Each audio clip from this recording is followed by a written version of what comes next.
Devil horn, salute, and good morning, AM.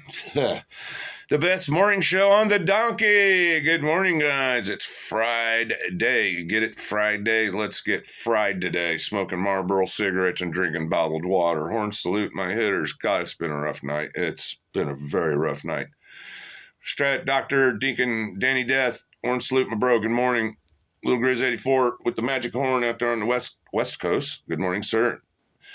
Mr. Mad Max down there in Kentucky in 12-hour shifts with the kitty cats, and Mr. Mark out there with looked like Conor fucking McGregor with a big ass blunt. Good morning, guys. All my hitters, thank you. It's been rough. If you hadn't tell, my videos are getting later and later and later and later. I was getting up at 5. Then I got sick. And then I have to get back to sleep after screaming for 2 hours, and I wake up sometime after the sun rises and shit, and it takes a while to stir. God, this is kicking my ass.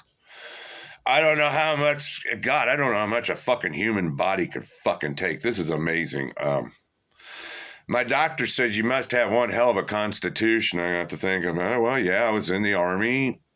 I used to fucking do martial arts. I used to lift weights, compete in Highland games, and, I took care of my body for the longest time, as well as I could, on top of doing bad shit to it, but, yeah, I guess I have an amazing constitution.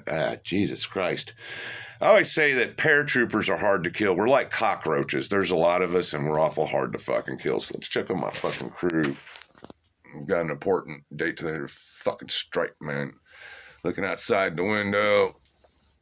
I got my Foxy fucking Roxy. Yes, Foxy Roxy. What else is going on here? Yeah, you won't believe the outside. Look like tiny renders. The new princess. I remembered your name. I didn't get it confused. I am dyslexic. Sometimes I say one thing when I mean another. Lick that crotch, Tom. Wish I could do that. Can't imagine over there. It's a baby. He's my little bitty baby kitty. Sammy Joe. She likes that furnace action. Now there's the real pebbles. Pretty pebbles. My Sammy Joe. What else is going on in here today? Auschwitz pumpkin. What's that ninja? Or are you the cabin boy? Nope, gotta check the tail. It's the ninja and lily pad. A little bit of food down there. And there's one of the babies. Babies are hiding. Now you're gonna like the outside. So no, we were above freezing for once. And we got snow. Check this out. Check this shit out. It's still I thought about doing a weather donkey, but just stepped in a dead bird. Yeah, I just stepped in a dead fucking bird. I just stepped in a dead bird. Must have been banded. I just stepped in a dead bird. So yeah, Winter Wonderland. Yeah. Weather donkey. There's your donkey. Yeah. Yeah, stepped in a dead bird. Yeah, cat vomit, cat shit, and dead birds, man. Hell. What's there not to like, Stripe? That's right. Thanks to Bandit. So, today's a once-in-a-lifetime opportunity for me. It is. It's a once-in-a-lifetime thing. Once-in-a-lifetime event. Very few people will ever have this once-in-a-lifetime event. A lot will, but few don't. January 10th, 1985, man, they kicked me out of the Army. I got kicked out for marijuana abuse. That's right. I was a marijuana abuser. It's legal now. Nobody thinks, what's the big deal? Back then, it was quite the big fucking deal. And they always used to threaten you with your military record. If you need a clean discharge, you get a bad conduct discharge, and you never get a job. I got a general discharge under honorable conditions. All that means is it didn't work out. I stepped up. I volunteered. I always wanted to join the Army. I did. I always wanted to join the fucking Army. One day at basic training, I was doing this detail for the sergeant major that was in charge of us. And I was sitting there in my brand new Army uniform. I got that Army tape across, and I was so fucking proud. God, I felt so proud. I finally made it. After all these years of school, wearing all these Army fatigues, Marine fatigues, whatever, all these clothes through school, humping the woods as a teenager, I finally made it. I thought about my grandparents who served in World War II and the family history. God, I was so fucking proud. But by the time, and that was July of 83 when I'm getting to basic. By the time I get out of the Army in 85, I was no longer proud. I had been beat. I don't know. I'd been just beat down as an individual. It's hard to explain. I was no longer proud. I was glad to get the fuck out and escape fucking Alcatraz, man. Yeah, that was the happiest day of my life. It was like starting over. Yeah, I was 20 years old. I got in trouble when I was 18 and paid for it all the way until I turned 21. I think I turned 21 in 1985 and the Royals won the World Series for the first time. I was sitting there in my mom's living room drinking beer, just loving every fucking second of it. Yeah, I got a new lease on life finally. It's finally I can start life. I just, it's kid things. It's part of growing up, the military. And once you get the fuck out or extend, you finally got past the kid phase of your life. Now you're an adult, a young man, a young woman. You are now a young adult, no longer some fucking kid. Yeah, that military record thing. Check my thing here. I got jobs. I got a lot of jobs because I was in the military. Nobody ever checked my fucking background. Nobody ever gave a fuck about my discharge. My stepdad, I was terrified of my fucking stepdad. He did 10 years in the fucking Navy. He never talked about what happened in the Navy. He had a real bad case of, emphysema? This guy was, I think, in his 30s when he met my mom, and he's coughing and gagging up lungs. He had some skin grafts, and he said that, they were tattoos he wanted covered up. I'm not so sure about that all of a sudden. Looked like he got maybe burned up in a fire, inhaled too much smoke, and had to fucking cover up. He never talked about his Navy experiences. Never. So when I got home, yeah, I was a little bit scared of this motherfucker. He never, ever cornered me and asked me about my discharge or anything. He never even asked me what happened.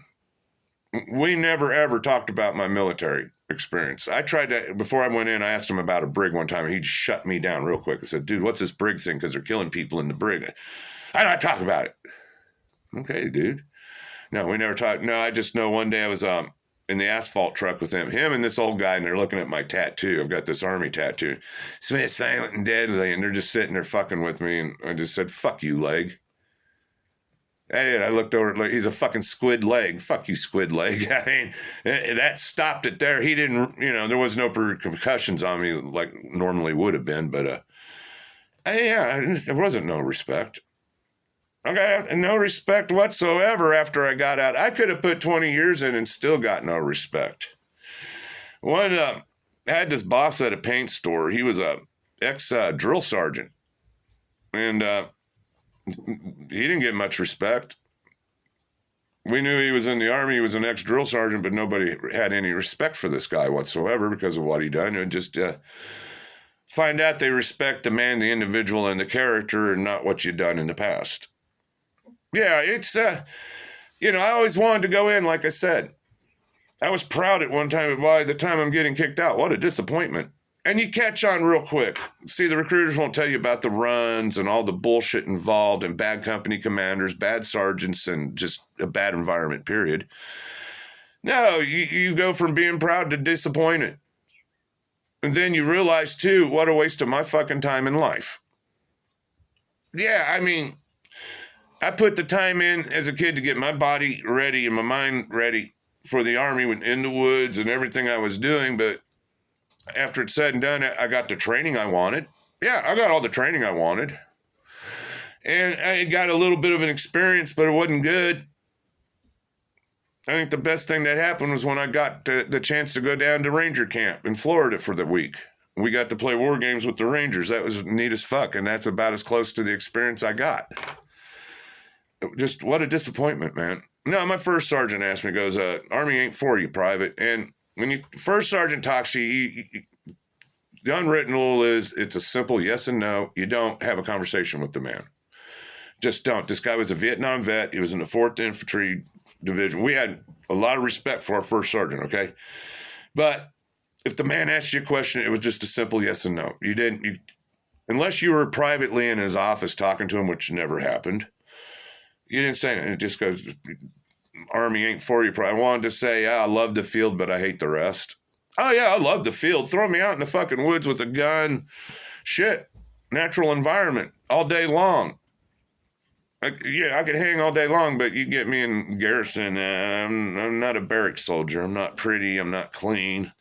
And I am a little undisciplined. I even had friends tell me, dude, don't do this. Don't do it because you just don't like authority. And, well, I did it and had to do it. Check my time over time. So, 1985, man. I don't know if I'm going to do an Army video or not. I pretty much retired with this shit on YouTube. I did a church video that was pretty scathing. Hey, I've got to start over. So no, I'm pretty much retired now.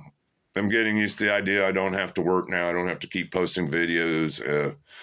I'm at around 950 subscribers right now. It just, Jesus Christ, man, this can't get me to 1,000. It'll be 2 years February on the church channel. My other channel, Allison Manson, should be out of fucking trouble now, and I could post there. Again, I have shorts I haven't posted. I got a lot of shit I don't post now. A lot of things I could do, and I don't post. So right now, I've got to get my health going. I got to finish my chores. I might later post an Army video.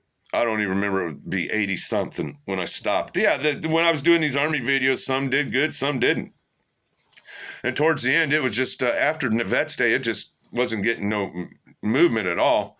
My NASCAR bootlegger was doing good. I just ain't had much inspiration in that direction yet. We'll see what happens. So I got to end this shit show. Hit my like and subscribe. Thank you for fucking watching.